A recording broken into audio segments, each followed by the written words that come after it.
interception, and Darius Leonard takes it to the house. I absolutely love everything yesterday. Yeah, I got to take shots at my guys sometime. I love Russell, but, man, that was a bad season this year, halfway through. Darius Leonard, great job of making it happen when there was no Pro Bowl, buddy. Okay, 2 new rules. Rule number 1. Defensive Player of the Year trophy is like the WWE 24/7 title belt. You can lose it at any time, especially if you get dunked on by Cody Zeller viciously. So Giannis, unfortunately, you lost the Defensive Player of the Year trophy.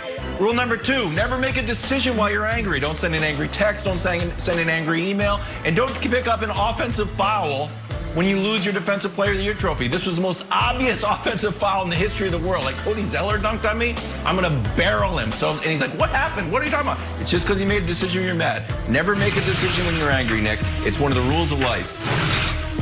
I don't know if you guys saw this, but last night the Nets allowed 149 points to the worst team in basketball. That's not good. So we've heard. I don't know. We heard. Also, the game ended, if you noticed, with Kyrie Irving traveling on an inbounds pass and then throwing it to TLC because, as I've been reporting, he's decided Kevin Durant joins LeBron James on list of teammates who can't be trusted to make game-winning shots. TLC, you're now also on the list. But more importantly, Kevin Wildes previewed this. It was the best of times. It was the worst of times. Stat Muse, since the trade, best offense ever. Since the trade, worst defense ever. So, Jenna, the Make It Take It Nets, they've got a plan. It involves drastically changing the rules of the league, but the Make It Take It Nets, they have a path. They just got to make it take it. Then they'll be okay. Make it take it. Hey, guys, I have, as you know, spoken about my extensive volleyball career over the years and how I was this close to making it, if not for 2 things. I've said this before. A, obviously, I practiced in black and white. That's never great. And B, we only used 1 ball when we played volleyball. In Wisconsin, they do things differently. I think they've locked into something. A, in Wisconsin, when they practice volleyball, the women's team, they practice in color, which is great. And B, they use a bigger ball. 2 balls, 1 ball practicing with the other. Think about what this means. Brandon, when you play football, try practicing catching it while holding a second ball. Buddy, Nick, when you shoot a basketball, you love basketball, hold another ball. Wilds, when you're curling, use a second stone. Think about it. The whole world of skill can be untapped by doing what Wisconsin does. What? Using a second seems like a waste of time. Change the first ball and genius. You don't say. All right, let's move on to something that's really happening. Fine, go Badgers, only use 1 ball. This weekend's blockbuster deal. Rams reportedly trading Jared Goff to Detroit for Matt Stafford. LA had to include 2 future firsts just to get off of Goff's contract. But now you got a fresh start for both these guys, for Goff and for Stafford. Brandon, I'll start with you. Do the Rams now become instant Super Bowl contenders next season with Matt Stafford under center? Yeah, Jenna, I think so.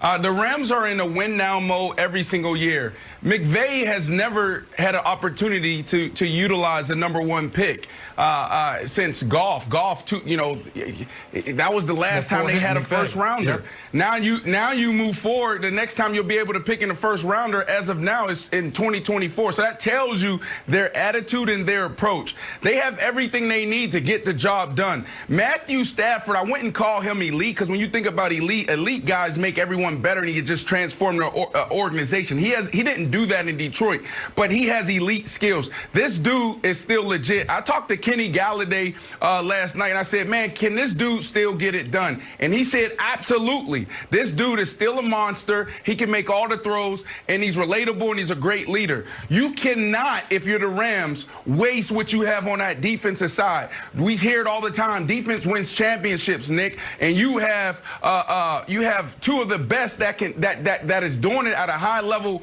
right now in the National Football League. So you can't waste those guys. Jalen Ramsey, Aaron Donald on that side. Go get Matthew Stafford. Great job. Now go get it done and make your run.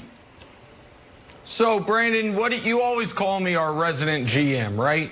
You always say you're a resident player, I'm the resident GM. The resident GM part of me has some reservations.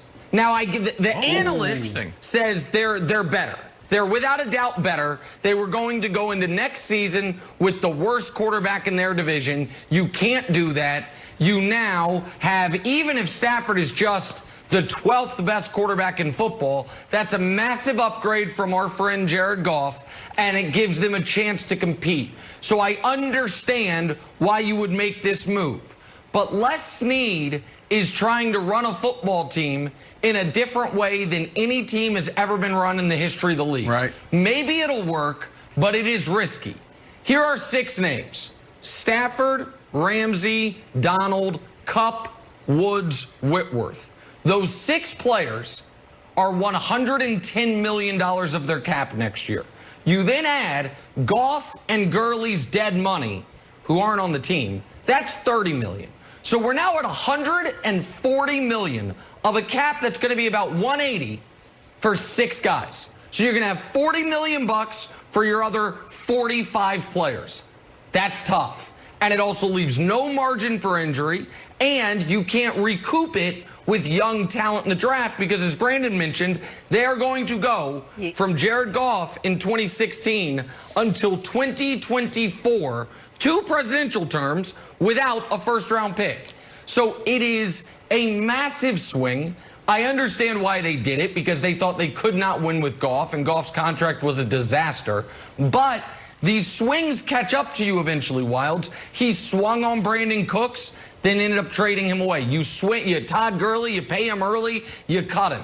Jared Goff, you pay him early, you trade him away. So I think they are better. I also think it is an incredibly risky way to run a franchise if you care at all about future you.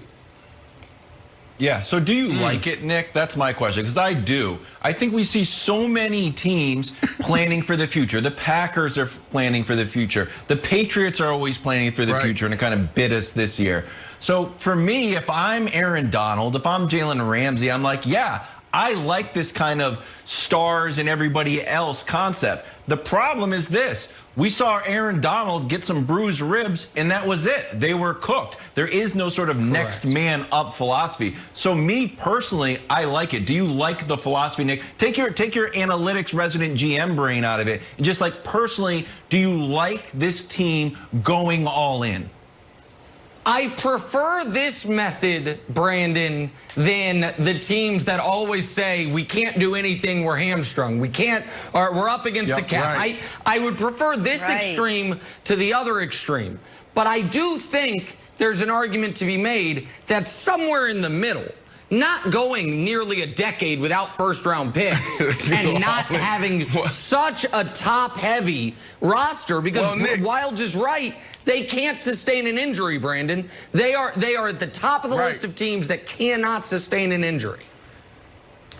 I think the biggest challenge is managing the cap, right? So everything you said there, you have 6, 7 guys, and that's where most of your money is going. So how do you continue to build depth? How do you continue to bring in younger players and that can develop them and that you want to keep around?